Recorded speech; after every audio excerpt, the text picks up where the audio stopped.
Olá, tudo bem, meus amigos? Graça e paz. Hoje vamos falar sobre o templo, especificamente no período interbíblico.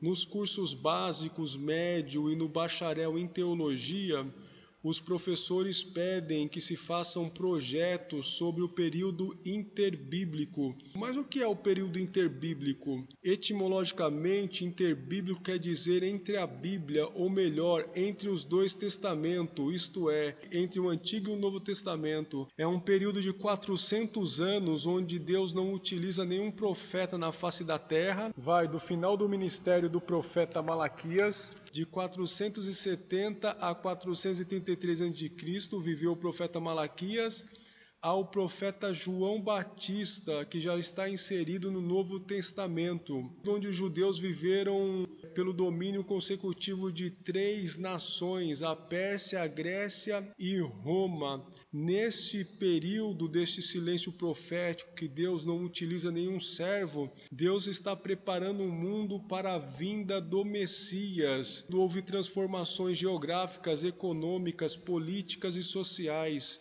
Não encontramos relatos na Bíblia, porque ocorreu nos anos do silêncio profético, onde há a cessação da revelação divina. Então precisamos de algumas fontes históricas para analisar este período. Vou deixar para vocês alguns livros para dar compreensão deste período. Vamos lá. O jardim no Éden, que é o primeiro local estabelecido por Deus para a adoração de seus filhos. E plantou o Senhor Deus um jardim no Éden do lado oriental e pôs ali o homem que tinha formado. Gênesis capítulo de número 2 e versículo de número 8. É colocado ali Adão e Eva e eles adoram ao Senhor no jardim do Éden. Toda a viração da tarde o Senhor vinha. Depois as ações de Deus com a arca para Noé, estabelecendo um local de salvação para a humanidade.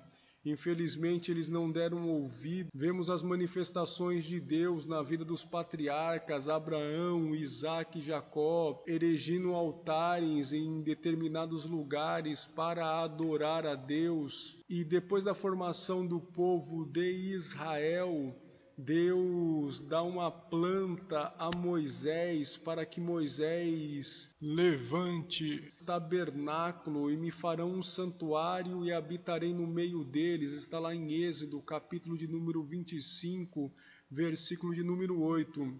Deus escolhe o local para a habitação, para os seus servos poderem o adorar, buscar a sua presença. Você vai ver aí agora uma foto dos utensílios do tabernáculo, a bacia do seu lado esquerdo para a purificação. Logo depois, à frente da bacia, está o altar de incenso, que era a representação da adoração.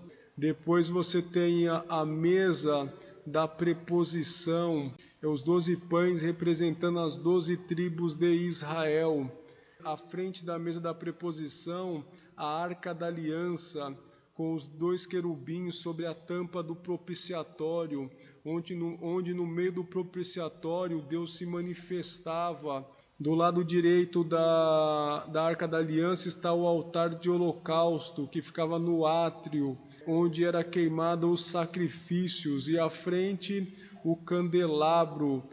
Então Deus dá a planta do tabernáculo para Moisés, habitando no meio do povo. O tabernáculo é um tabernáculo móvel.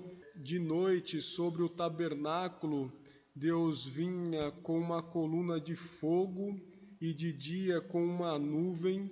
Quando a nuvem se levantava e tomava uma direção, os levitas tinham que desmontar o tabernáculo e seguir a nuvem até onde Deus os direcionava. O tabernáculo ficou um bom tempo na história de Israel. Ele é dividido por 3 ambientes: o átrio, onde está o altar de holocausto e a bacia da purificação, o lugar santo, onde está o altar de incenso, a mesa da preposição e o candelabro, e o santo do santo, onde Deus se manifesta, onde o sacerdote entra uma vez por ano para fazer expiação do pecado. O tabernáculo ele fica até a época do reinado de Davi. Davi intenta fazer um templo ao Senhor, mas antes disso, a primeira coisa que Davi faz no seu reinado é buscar a Arca da Aliança, porque ele sabe que é a presença manifesta de Deus, coisa que Saul não fez no seu reinado, não se importou a buscar a Arca da Aliança. Davi tenta fazer um templo a Deus, pois vê que ele mora num palácio suntuoso, e o tabernáculo ele era feito de peles de animais, de texugos de animais, peles pintadas com madeiras. Por fora, quem olhasse o tabernáculo não via muita formosura, mas por dentro, tido com com os melhores materiais. Você está vendo agora uma foto compreendendo os dias de Davi, de Salomão, do período dos Macabeus, que é o período também que compreende o período interbíblico que estamos comentando, e os dias de Jesus. A parte verde é a cidade de Davi. Você vê a fortaleza de Sião, onde tem uma estrelinha ali, que é a fortaleza, o palácio de Davi. Você vê a estrelinha da cidade de Davi. Você vê as piscinas de Siloé, você vê a fonte de Gibeon e a torre de Ofel. A parte vermelha compreende os dias de Salomão. Você vê como se estendeu bastante o reinado de Salomão. Você já tem ali o muro no período romano, que vai dar para você ver onde está o Muro das Lamentações. Você tem o cenáculo, onde os discípulos ficaram aguardando a vinda do Espírito Santo. A parte de cima ali é o Palácio de Salomão, o monte, onde compreende o Monte Moriá. Ali um quadradinho mostrando onde ficava o altar. E a parte onde ficava o templo. E em cima, já no período romano, que é a fortaleza de Antônia. A parte azul é compreendida no período dos Macabeus e a parte roxa nos períodos da vida de Jesus, que é o período romano. A estrelinha verde são locais históricos, a parte amarela é a compreensão do templo, a parte tarda é as muralhas nos dias atuais, o que sobrou da cidade antiga no nosso tempo. Quando Davi tenta fazer o templo, o profeta diz para Davi fazer, que era algo bom da intenção do coração de Davi, mas logo Deus envia a mensagem para o profeta dizendo: não, fala para Davi que suas mãos estão manchadas e ele não fará um templo para mim, mas pelo amor que eu tenho por Davi, pelo meu povo, a sua descendência, o seu filho levantará o templo. Então vem Salomão e edifica esse templo. É uma das 7 maravilhas do mundo da época de Salomão, do mundo antigo. Salomão gastou muito dinheiro para fazer esse templo. O rei Salomão começou a construir o templo no 4º ano do seu reinado, seguindo o plano arquitetônico transmitido por seu pai, Davi. Está no primeiro livro dos Reis, capítulo de número 6, versículo de número 1, e no primeiro livro das Crônicas, capítulo de número 28, versículo de número 11 ao 19. O trabalho prosseguiu por 7 anos. Em troca de trigo, cevada, azeite e vinho, rei Irão, rei de Tiro, forneceu madeira do Líbano e operários especializados em madeira e em pedra. Ao todo, convocou 30.000 homens de Israel, enviando ao Líbano em equipes de 10.000 a cada mês, e convocou 70.000 entre os habitantes do país que não eram israelitas para trabalharem como carregadores, e 80.000 como cortadores. Está em 1 Reis, primeiro livro dos Reis, capítulo de número 5, versículo de número 15. Responsável pelo serviço, Salomão nomeou 3.300 homens como encarregados da obra. Mandou entalhar pedras grandes que eram encaixadas umas nas outras, de formas que não se houvessem uso de ferramentas para entalhar na obra.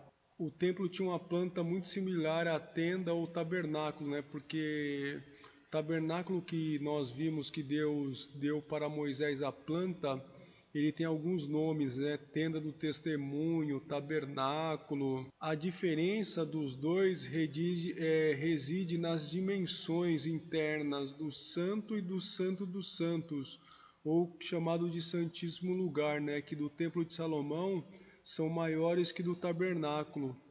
Os materiais aplicados foram essencialmente a pedra, madeiras, e os pisos foram revestidos a madeira de junipero e de cipestre, segundo algumas traduções da Bíblia. E as paredes internas eram de cedro entralhadas com gravuras de querubins, palmeiras e flores. As paredes e os tetos eram inteiramente revestidas de ouro. Infelizmente, pela grandiosidade do templo, os judeus criaram podemos dizer, a teologia do templo. Está vendo agora a lista dos reis de Israel. Vemos que o reino era unificado, o reino de Saul, de Davi e de Salomão. Que depois da morte de Salomão, o reino é dividido e fica o reino de Judá e o reino de Israel. O reino de Judá é onde tem o templo de Salomão, e no reino de Israel, Jeroboão levanta casas nos altos, pois com medo que o povo agora do reino do norte fosse para o sul, que é Judá, e fosse lá adorar e ficasse lá. Infelizmente, nós vemos pela lista dos reinos do norte que nenhum dos reis serviu a Deus integralmente. Então eles se desviaram dos caminhos do Senhor. No reino do sul, nós vemos que alguns reis seguiram a vontade de Deus. E por causa da rebeldia do povo do reino do norte, em 722, Deus permite que o rei Salmaneser, que é um rei do Império Assírio, venha e leve embora as tribos do norte cativas. O Império Assírio, eles tinham uma forma de destruir as nações. Pegavam uma nação, levava para o seu reino e misturava diversos povos a esta nação para que dizimasse a nação da face da terra. Ela foi dizimada e acabou a história, e sobrou a tribo de Judá e a tribo de Benjamim, representavam o reino do sul. Só que, infelizmente, esse reino do sul, pelas questões da teologia do templo, eles não serviram a Deus integralmente. Deus levanta um rei chamado Nabucodonosor. Aí você está vendo uma foto dos jardins suspensos, né, da Babilônia, que também é uma das 7 maravilhas do mundo antigo. E Nabucodonosor vai e leva o reino do sul cativo para o seu reinado.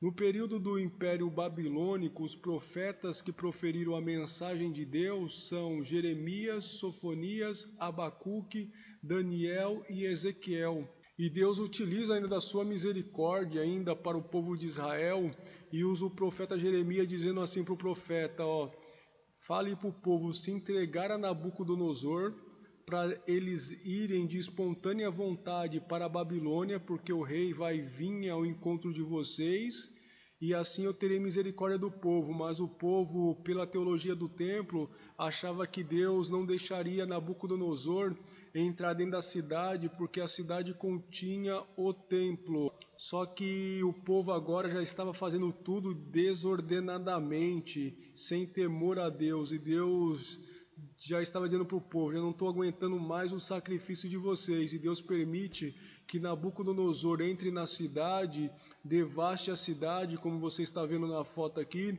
e destrua o templo. Foram 70 anos de cativeiro.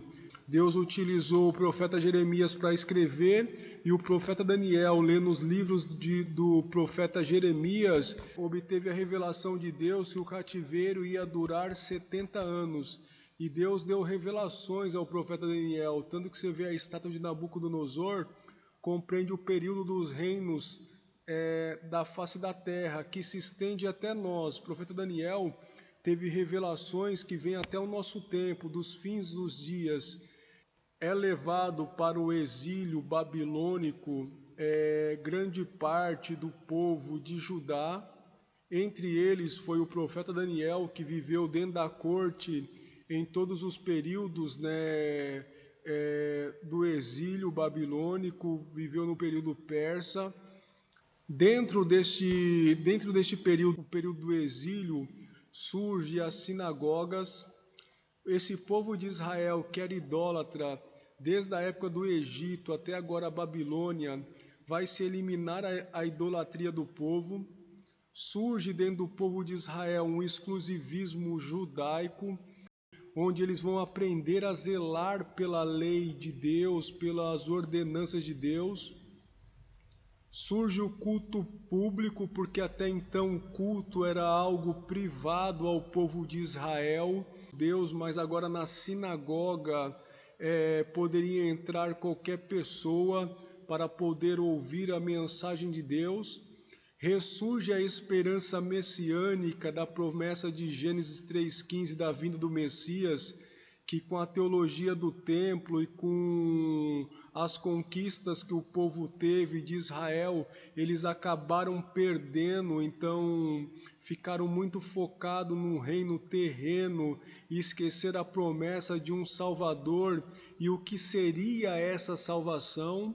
Os costumes do povo foram mudados, eles vão ter agora uma nova língua, pararam de falar o hebraico, introduz agora o aramaico como língua oficial e cria-se os doutores da lei, os escribas, porque como eles estão no exílio, não tem templo, surgiu a sinagoga e não querem perder os seus, apesar dos costumes terem sido mudados, eles não querem perder a lei de Deus. Então eles começam a escrever e copiar a lei, e de tanto fazer cópias da lei, surgem os doutores da lei, porque acabaram por escrever tanto, e começaram a ser intérpretes da lei. E nesse período surgem as interpretações da lei, que Jesus vai citar no Novo Testamento, códices de interpretação do povo judeu, que surge dentro do exílio. Deus deu a revelação para Daniel que depois do período babilônico seria o período persa, que entraria como a maior potência do mundo. O filho de Nabucodonosor, depois da morte do seu pai, ele entra no templo de Deus, vai pegar as coisas sagradas de Deus, e Deus ali julga o reino dele por ter feito isso, por ter utilizado os vasos da casa de Deus em coisas profanas. Ele está um dia no palácio e aparece uma mão na parede e escreve a palavra Mené, Mené, Tekel, Parzim. E nesta mesma noite Deus envia Ciro para entrar dentro da cidade, entra dentro da Babilônia e toma a Babilônia. E agora o povo de Israel vai viver no período chamado do período da Pérsia.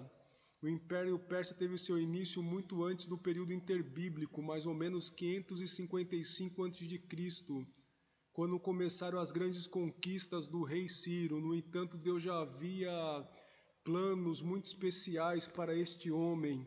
Deus usou o Império Persa da seguinte forma, libertando o cativeiro babilônio, que durou 70 anos, conforme havia pronunciado o profeta Jeremias, no capítulo de número 25, no versículo de número 12 e 13, e no capítulo de número 29, no versículo 10 e 11, permitindo que o povo judeu reconstruísse o templo de Jerusalém, atendendo ao decreto do Império Persa. Zorobabel, da linhagem real, e Josué, da linhagem sacerdotal, voltam chefiando a primeira leva de 50 mil judeus que levaram os vasos e outras provisões para a reconstrução do templo. Zorobabel foi o último representante da casa de Davi a exercer uma função de mando na terra de Israel. Nasceu durante o exílio babilônico, foi filho de Saletiel e neto do rei Joaquim.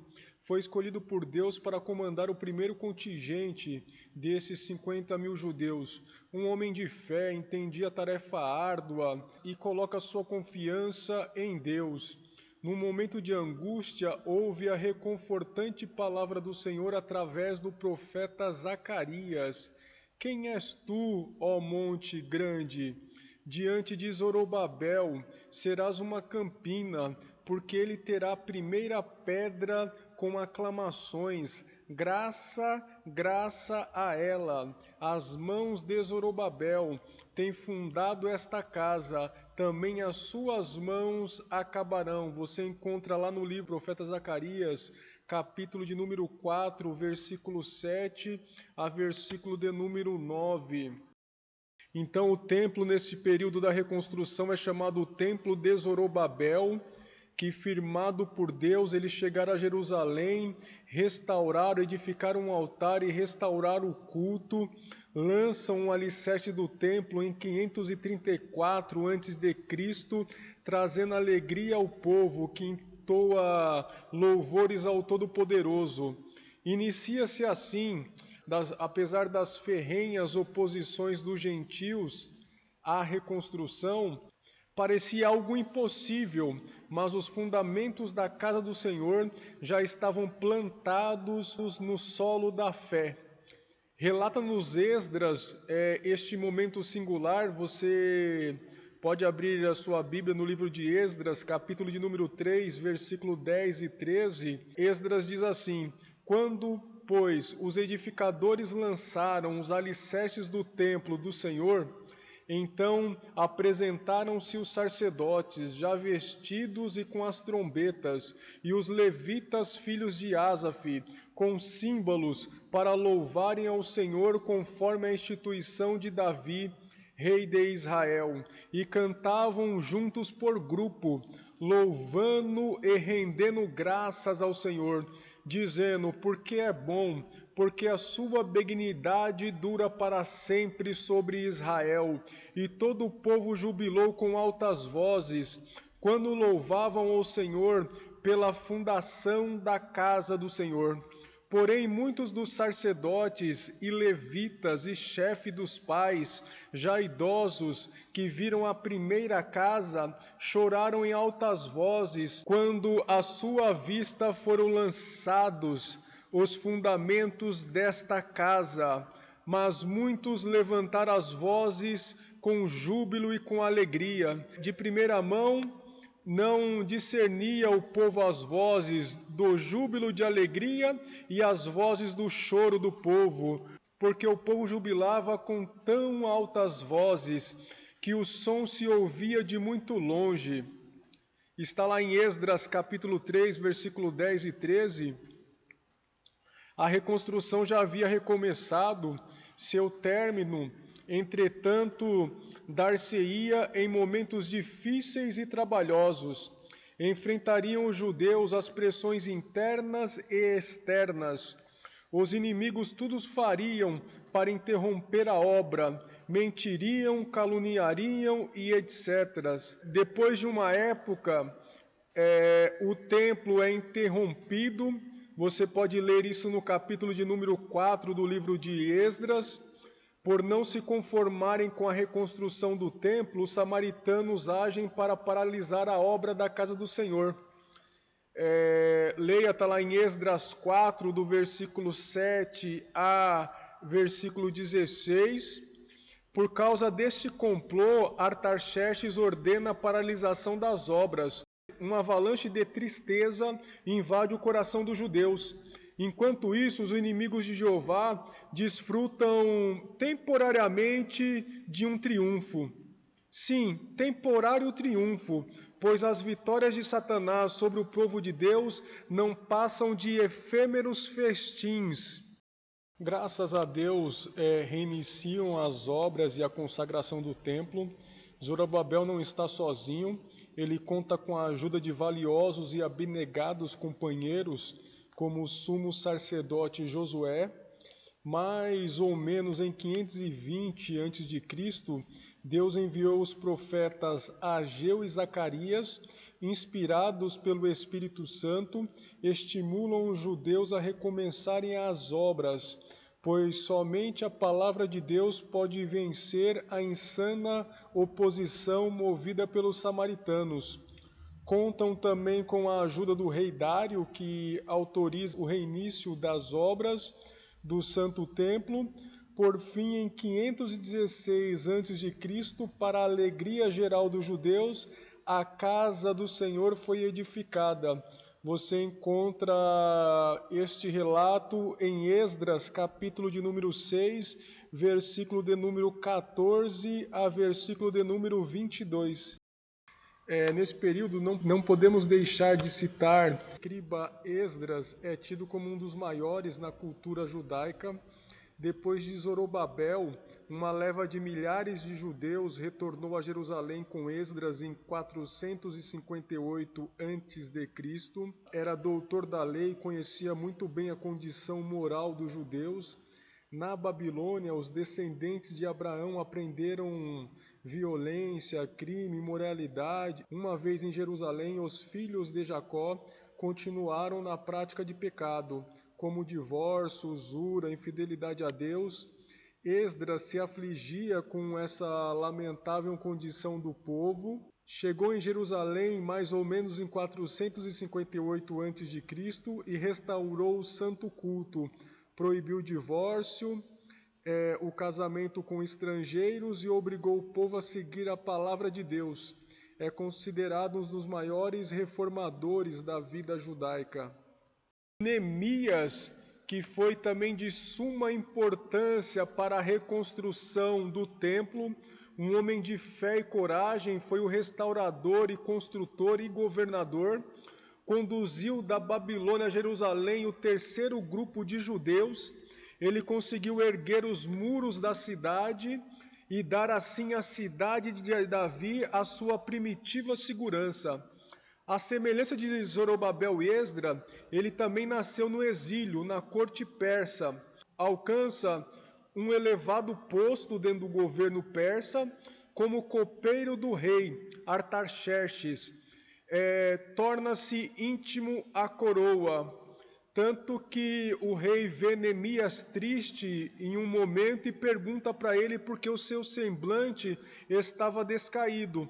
E Neemias relata ao rei Artaxerxes o acontecimento da sua cidade, e o rei lhe dá cartas para que ele volte e possa trabalhar na reconstrução. Ele renuncia a essa tão elevada posição para dar início à reconstrução dos muros da cidade. Neemias volta à terra dos seus pais e reconstrói as muralhas da cidade santa. Os profetas do período, Ageu, Zacarias e Malaquias. Ageu, que no segundo ano do reinado de Dário, no 6º mês, no primeiro dia do mês, vem a palavra do Senhor ao profeta, está em Ageu 1:1. Zacarias, e ele me mostrou, a palavra do Senhor, veio e mostrou o sacerdote Josué, a qual estava diante do anjo do Senhor, e Satanás estava à sua mão direita para lhe opor. Deus troca as vestes do sumo sacerdote para que ele possa exercer o seu ofício, e o profeta Malaquias, que é o último profeta, aonde vai se dar o início do período intertestamentário. Você está vendo aí agora a figura de alguns reis do período persa. Você vê Xerxes II, Dário II, Artaxerxes II, Artaxerxes III e o rei Dário. Agora, depois do período persa, vai entrar o período grego. Como havíamos comentado, o período interbíblico ele não começa no início do período persa, mas sim a partir do anos do ano 400. Então quem está no comando é Dário II. Depois nós vemos Artaxerxes II em 359, Artaxerxes III, que é o Ocus, em 338 a.C., Árzes em 335 a.C. e Dário Condômano 336 a.C. E depois, no período que se dá o início ao período grego, nós vamos ter agora Alexandre no ano de 331 a.C. Com a queda do Império Persa, o Império Grego entra em eminência. Acabamos de verificar que o período interbíblico, período intertestamentário, ou também chamado silêncio profético, iniciou-se no período persa, no ano 400 a.C., tendo o último profeta a pregoar a palavra de Deus, Malaquias. Depois do período persa, entra o Império Grego, que Alexandre o Grande, que sai da Grécia, Macedônia, conquista o Oriente Médio, impondo sucessivas derrotas aos persas nas batalhas de Granico, em 334 a.C., Iso, 333, e Arbela, 331 a.C. O período grego ele corresponde de 331 a 167 a.C., onde Alexandre Magno, com apenas 20 anos de idade, assume o comando do exército grego e investe contra o Oriente. Ele invade a Palestina em 332 a.C. Alexandre ele domina o mundo inteiro, implementa a cultura grega em muitas cidades sob o seu domínio, além de fundar cidades gregas por onde passava. E qual que é a colaboração do Império Grego? Trouxe para o cristianismo. Ele implementou a língua grega. Com a língua grega houve rápida propagação do Evangelho, a quebra dos mitos, pois aonde chegava-se a cultura grega, chegava-se a filosofia, o enfraquecimento do politeísmo e do misticismo através da racionalidade. Enfim, os gregos cooperaram para a criação de um ambiente intelectual propício à fé cristã.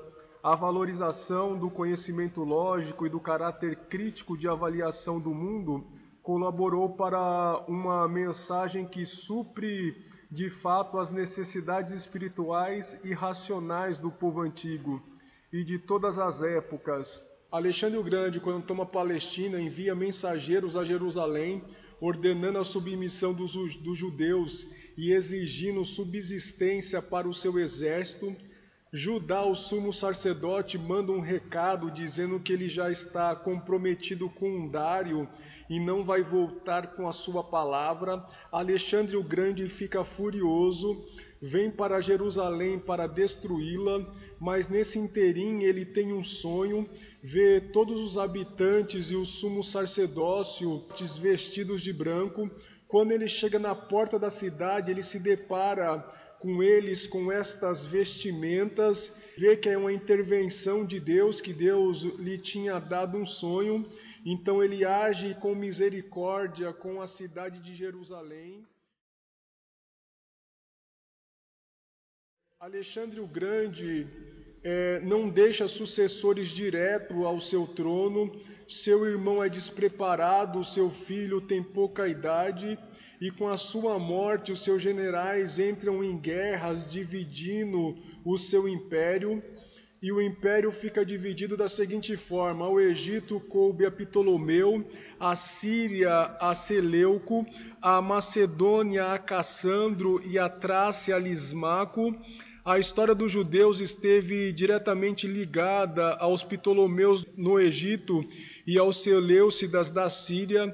Houve constantes lutas entre essas duas nações e a Palestina sofreu graves consequências, pois era considerada parte da Síria. Ptolomeus tiveram o domínio da Palestina até o ano 198 a.C., Depois os Seleucidas tomam a Palestina. Esse período nós vamos conhecer como o período Macabeu. Você consegue ver essa história na Bíblia de Jerusalém. O nome desse período está associado a Judas Macabeu, um dos líderes, filho do sacerdote Matatias. No entanto, o nome da família, segundo o historiador Flávio Joséfo, vem de Asmon, que era o bisavô do Matatias, também chamado de Chasmon, que é o pai, Matatias é o pai de Judas Macabeu. Esse período vai abranger 104 anos, de 167 a 63 antes de Cristo. É caracterizado por lutas, perseguições, sacrifícios e, por último, por um longo período de independência e paz. O surgimento desse período foi motivado pela nefasta dominação síria sobre o reinado de Antíoco IV, o Epifanes. Antíoco Epifanes é o filho mais novo de Antíoco III e de Laodice. Ele sucede seu irmão no trono da Síria em 175 a.C. Antes de ser coroado, foi mantido refém em Roma durante vários anos. Seu reinado é um rosário de traições, negociatas, roubos e assassinatos. Quando ele toma o poder, ele troca o sacerdócio. Ele sucedeu o sacerdote Onias pelo seu irmão Jason, que era um judeu helenizante. Planejava transformar Jerusalém em uma cidade grega. Erigiu altares, ginásios para corridas.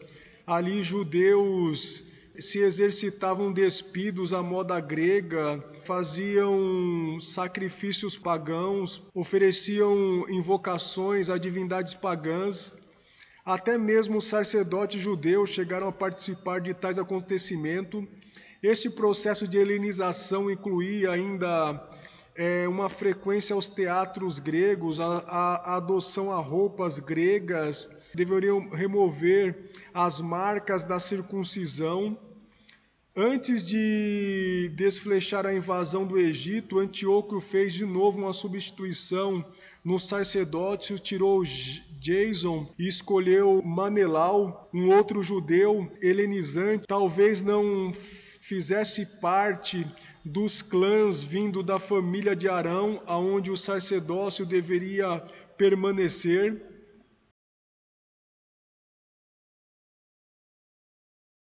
A perseguição, Antíoco Epifânio, ele profana o templo.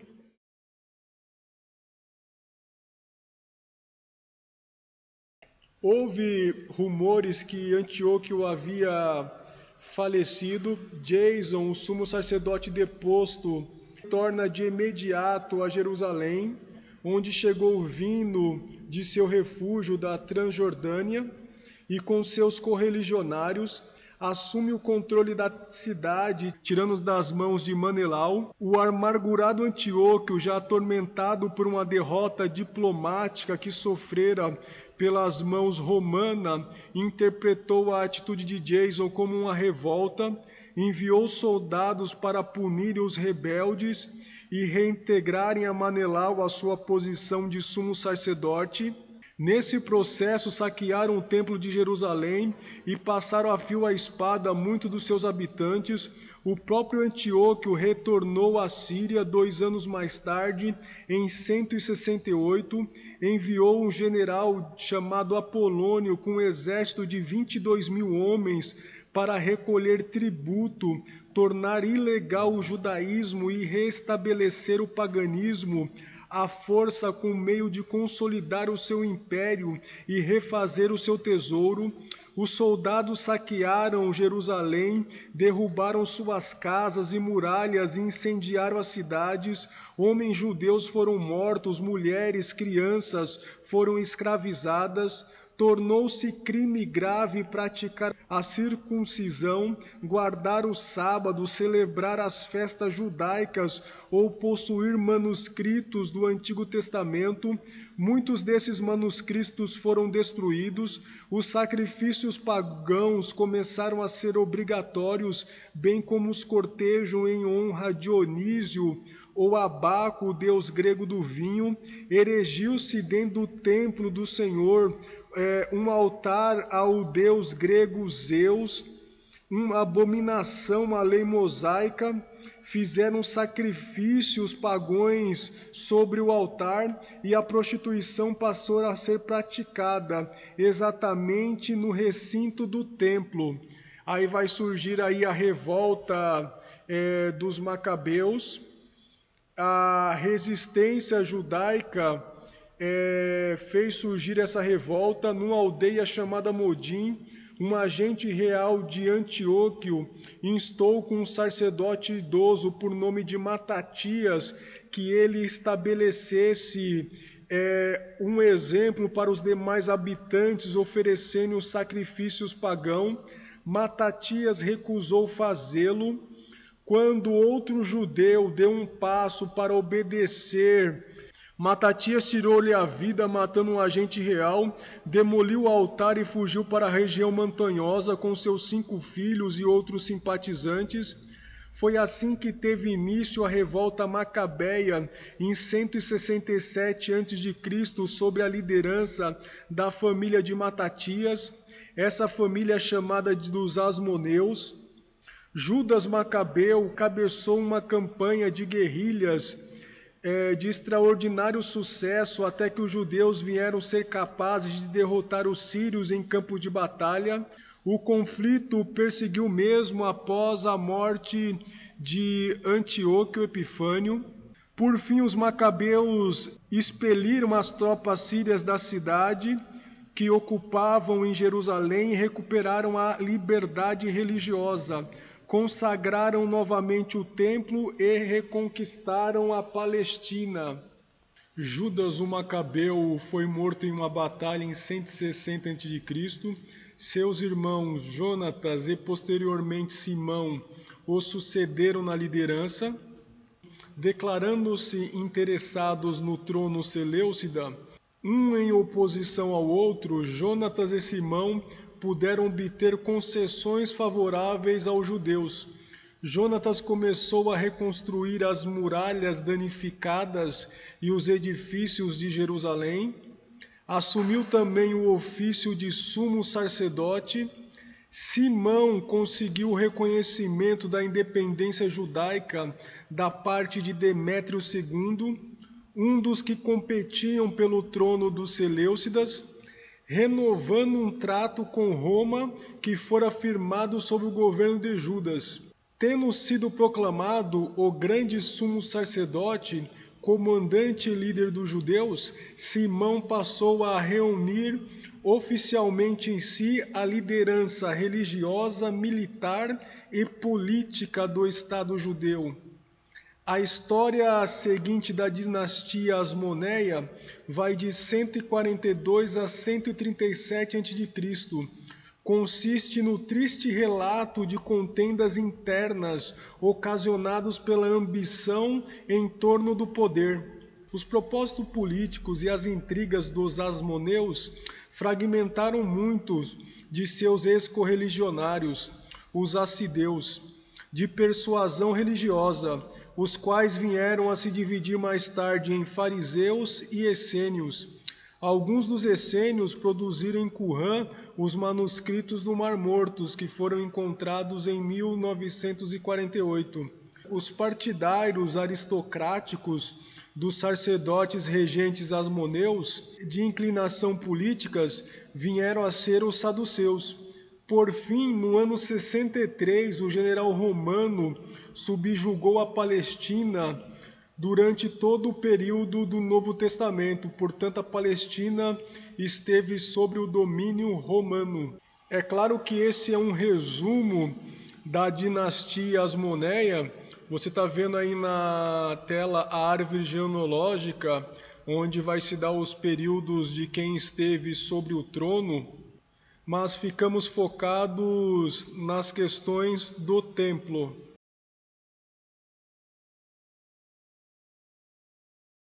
Agora vejamos o templo no período romano. O Império Romano já vinha de uma longa história de ascensão e dominação. Os romanos eram insaciáveis em suas conquistas e finalmente subjugaram a Macedônia, que se tornou submissa a Roma. A Grécia subjugada passou a ser a província romana de Acaia. Os romanos sujeitaram depois disso o Egito, a Síria e todo o Oriente. O período romano nesse estudo não se refere à dominação romana no mundo, que começou com as guerras púnicas 264 a.C., mas a intervenção de Roma na Ásia, de modo particular na Palestina, que se deu em 63 a.C. O latim era a língua oficial do Império Romano, mas era usado principalmente no Ocidente, embora mesmo ali o grego fosse amplamente empregado. No Oriente predominava o grego de forma geral. Além do grego, os judeus que habitavam a Palestina, como Jesus e seus discípulos, falavam também o aramaico e alguns um pouco o hebraico.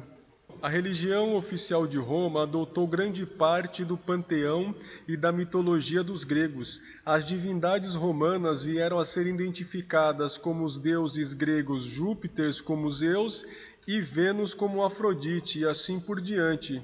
Os romanos também adicionaram novas características, como um sacerdote em que o próprio imperador atuava como pontífice máximo. Calígula chegou a ordenar que uma estátua sua fosse levantada no Templo de Jerusalém, a fim de ser adorado. Felizmente, tal prática foi derrubada por um sensato embaixador sírio que sabia que isso traria uma revolta ao povo judeu, pois no exílio os judeus aprenderam a não ser mais idólatras. Os romanos permitiam aos judeus tratarem de muitas de suas próprias questões religiosas e nacionais. Consequentemente, existiam numerosos sinédrios, ou seja, tribunais locais. Acima de todos eles estava a Corte Suprema dos Judeus, o Grande Sinédrio de Jerusalém. Esse sinédrio chegava mesmo a comandar uma força policial. O sumo sacerdote presidia as reuniões da corte. Dentro do sinédrio nós vemos alguns grupos do judaísmo. Vemos os fariseus, provavelmente em sentido ritual ou mesmo pejorativo. Já vimos que eles tiveram seu desenvolvimento vindos dos assidus. Pertencendo em sua maior parte à classe média leiga, os fariseus era a mais numerosa das seitas religiosas dos judeus. Embora contassem tão somente em 6.000 seguidores, no tempo de Herodes o Grande, observavam cuidadosamente tanto as leis rabínicas quanto as mosaicas. Outro grupo, os aristocráticos saduceus, eram os herdeiros dos asmoneus, do período intertestamentário. Embora em menor número que os fariseus, detinham maior influência política, uma vez que controlavam o sacerdócio. Talvez o significado original de saduceus seja membros do Supremo Conselho, mas os próprios saduceus reinterpretavam esse significado por meio de outros, como os justos. Outro grupo não ligado a partido político ao Sinédrio eram os essênios, uma seita menor com cerca de 4.000 adeptos. Tal como os fariseus, eles tiveram origem entre os assideus, que não gostavam das questões políticas dos asmoneus. Alguns viviam em comunidades monásticas, como as de Qumran. Para o ingresso na comunidade era necessário um período de prova de 2 a 3 anos, com o abandono das propriedades privadas e das riquezas, que eram doadas a um tesouro comum. Chegaram a ultrapassar aos fariseus em seu minucioso legalismo. Não ofereciam sacrifícios de animais no templo de Jerusalém, pois o consideravam poluído por um sacerdócio corrupto. Outro grupo são os herodianos. Pareciam formar uma pequena minoria de judeus influentes, provavelmente concentrados na Galileia, onde reinava Herodes Antipas, que davam apoio à dinastia dos Herodes, e por implicação ao governo romano, que pusera os Herodes em posição de comando.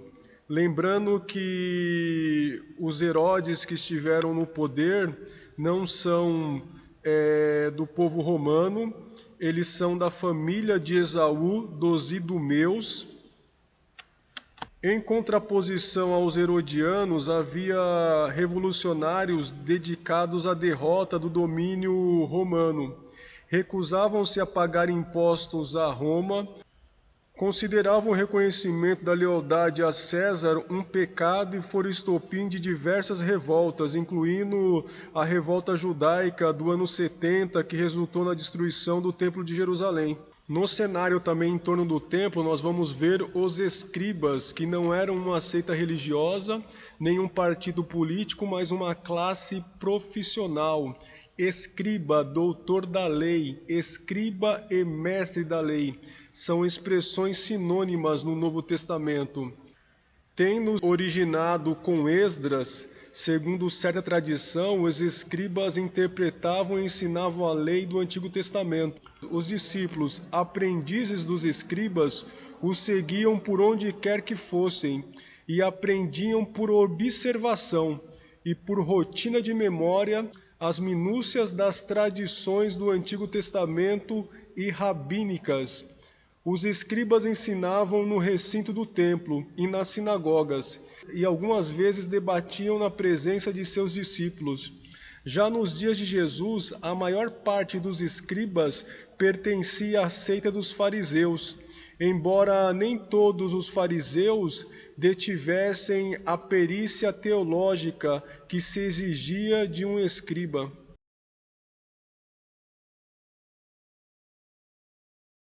O embelezamento do templo, conhecido como o Templo de Herodes.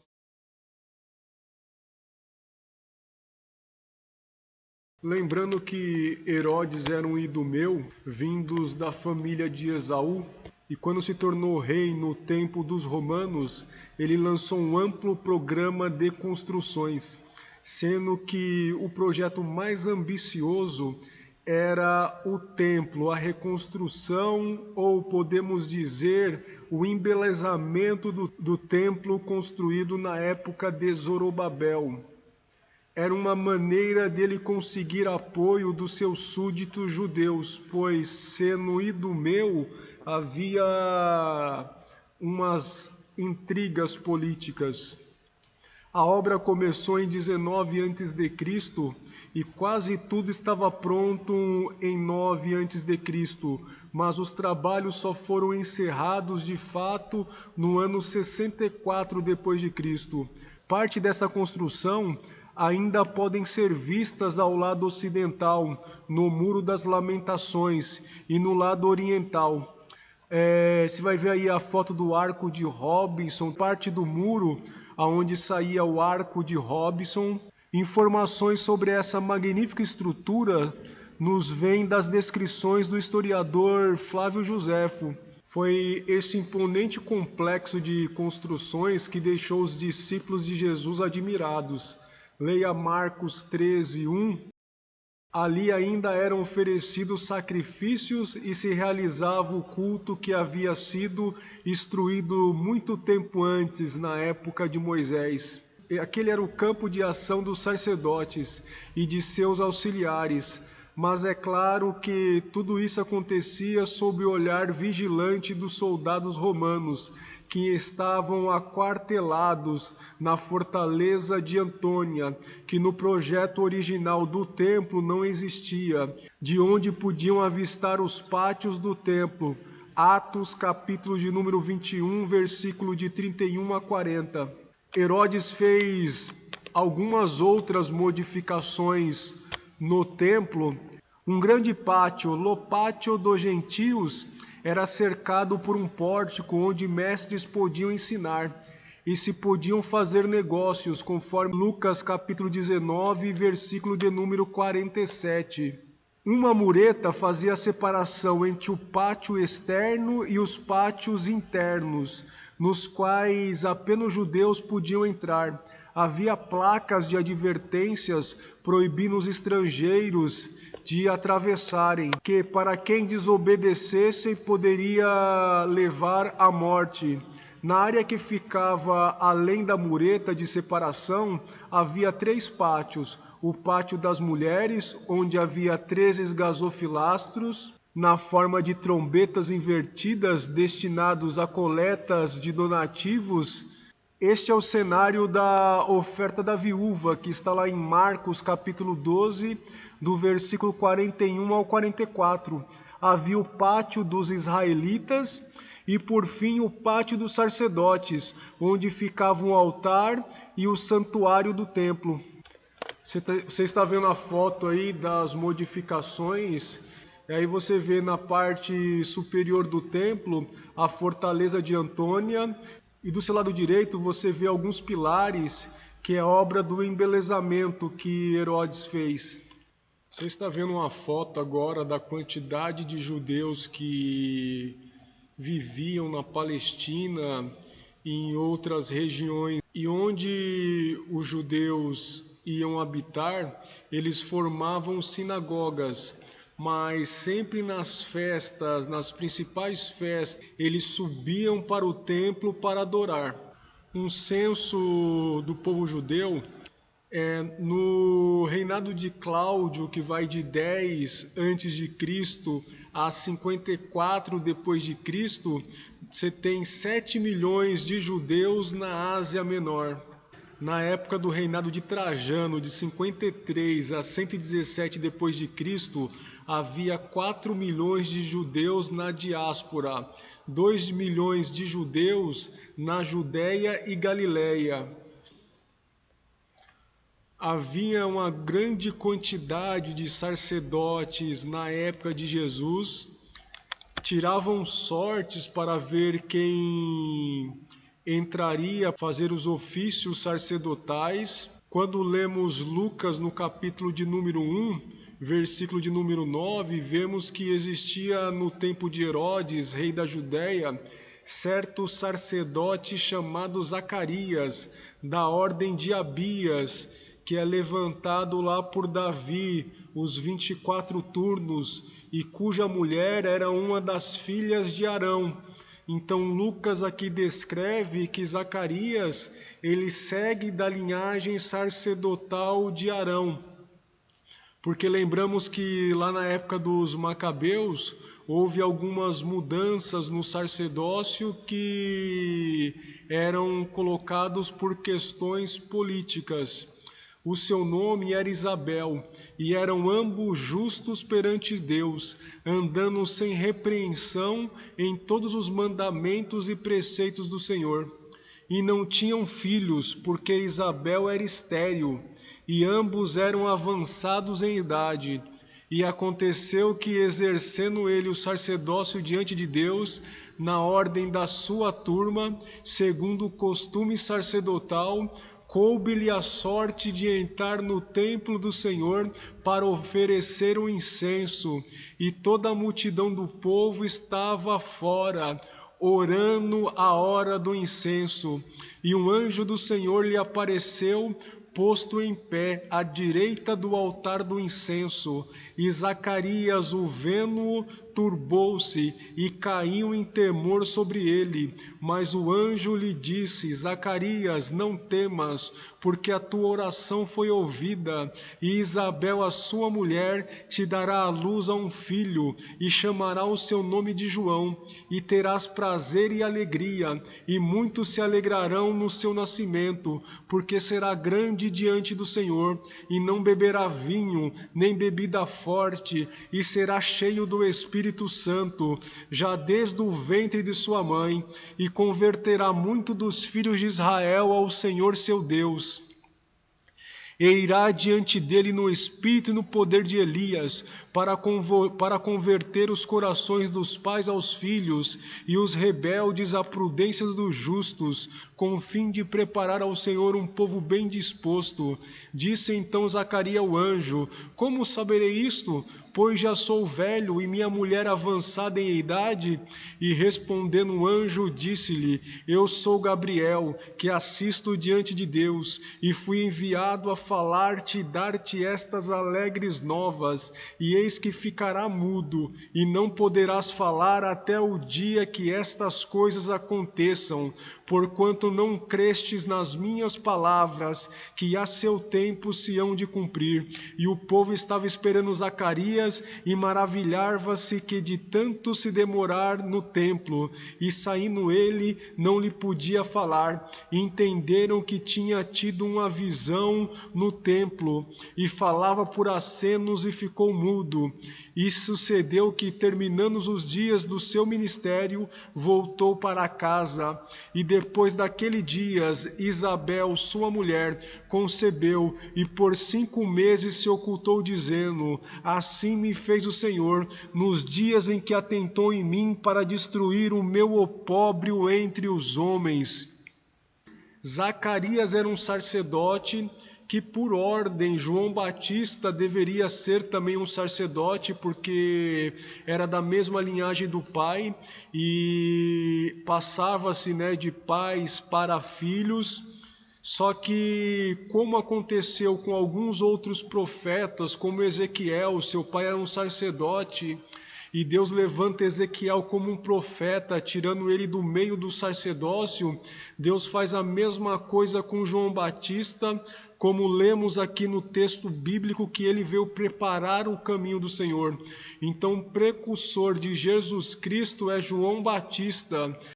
Ele dá um encerramento ao silêncio profético que dura de Malaquias a João Batista. Você vê que João Batista não está atuando no templo. A Bíblia não cita sobre a infância de João Batista, Isabel e Zacarias com João Batista no templo, mas relata Jesus quando sobem para a festa, quando sobem para uma festa, seus pais retornam com a caravana e Jesus fica dialogando com os doutores no templo, que ficam maravilhados pelo seu conhecimento, possivelmente pensando: esse daqui vai ser um grande mestre daqui a uns anos. O ministério de Jesus começa com 30 anos e João Batista anunciando Jesus no deserto. Enquanto a cúpula judaica pensava que o Messias seria anunciado no templo, ele estava sendo anunciado no deserto.